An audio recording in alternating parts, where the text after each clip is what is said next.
Welcome to the Middle Eight Football Podcast, the fastest 8 minutes in sports. I'm your host, Joe Burks. Let's jump in to this Thursday night matchup last night between the Minnesota Vikings and the Los Angeles Chargers. The Chargers coming out with a dominant 37-10 victory, a win they desperately needed after dropping the last few games. The Chargers had dropped 3 of their last 4, but ended up picking up a win on Thursday night. A really great win, might I add. And speaking of losing 3 of their last 4, that's what the Vikings have now done. They've now lost 3 of their last 4 games. They need to turn around fast. Let's go ahead and jump right into the Chargers.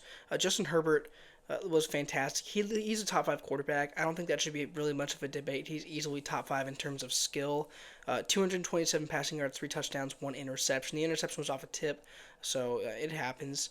The running game for the Chargers really impressed me and showed that maybe that game against Miami where they got all those rushing yards wasn't as much of a fluke as it looked like after they couldn't run the ball against the Colts because Kamani Vidal put up 23 carries for 117 yards and a touchdown in the stead of the injured Amari Hampton and Najee Harris. Because again, they put up 140 rushing yards against the Dolphins 2 weeks ago, and then just 54 against the Colts last week, but a nice bounce back in this game. I mean, they put up a whopping 207 rushing yards with Herbert contributing 62 yards on the ground himself. He's been really good as a scrambler this year.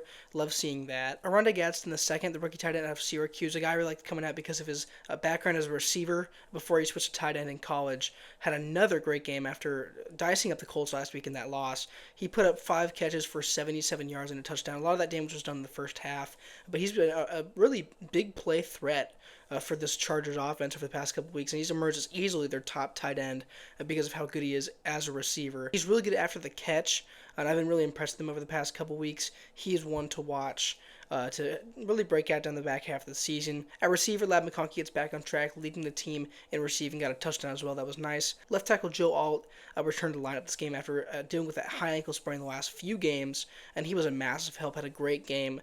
It looks like the Chargers are getting healthy, and surprise, surprise, their offense looks as good as we expected it to. Herbert looks like an MVP candidate again because their offense is now healthy, because the offensive line is getting healthier. That's what happens. We saw the Chargers drop a couple games, and I didn't want to give up hope on this team because I knew once they got healthy, their play would drastically improve. It's just what happens. As far as the defense goes, the Chargers' pass rush and run defense looked great. They totaled 5 sacks.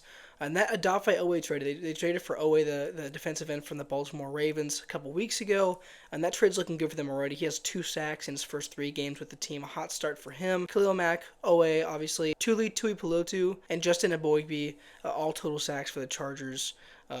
Just an overall great response from that defense after getting clobbered by the Colts last week. They hold the Vikings at just 10 points. On the Minnesota side of things, it did not look good. We knew it wasn't probably going to look perfect because their starting quarterback was out, but only 34 rushing yards in the night was ugly. They could not run the ball. And to be fair, they had to pass the ball a lot because they were in that negative game script. They were playing from behind, so you can't afford to run the ball all the time. But when they did, it just didn't look efficient whatsoever. Carson Wentz, obviously playing that backup role, being forced to start with McCarthy out still. He looked okay at best. He had some okay moments. Was getting killed behind the offensive line. Throwing the turnover didn't help as well. Minnesota needs J.J. McCarthy to return, and not only to return, but to bring a spark to this offense, because right now there's nothing they can do to win a game, honestly. Obviously, they're going to win a game here and there because they have a great coach, but if there's not consistency at the quarterback spot, it's kind of tough to get any kind of sustained success. Jefferson still somehow put up great numbers. He's obviously still elite. 7 catches, 74 yards. He looked great. One big point of emphasis, Christian Darrisaw, the team's star left tackle, did leave with an injury. He's been dealing with injuries for a while now. Hoping he can come back soon. But overall, just a really tough loss for the Vikings, who lose by 27. They now fall to 3-4 under 500, which isn't something you see often from a Kevin O'Connell team. Especially, compared to last year with Sam Darnold at quarterback. But they desperately need J.J. McCarthy out there getting reps, getting more familiar with this offense, because obviously he missed his rookie season with that. I believe it was a meniscus injury. He's missing, a good chunk of this season with an ankle injury. They need him out there desperately, not only for his sake, but for the team's sake this year, and even going into next year. But overall, both of these teams have really struggled with injuries this year, especially along the offensive line. The Vikings and Chargers both had several starters out.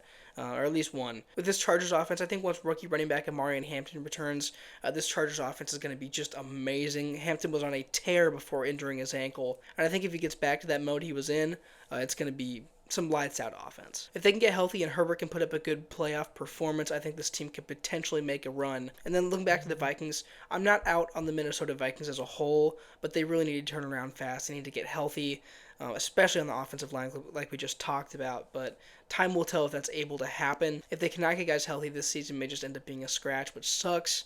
But the good news is they have some young pieces to move forward with still. Overall, not the most exciting game, but there was some good offense play from the Chargers. We'll see how it goes. Hope you guys enjoyed the episode. Don't forget to follow us on all social media at the Middle Eight Football Podcast. I'll see you guys in the next one.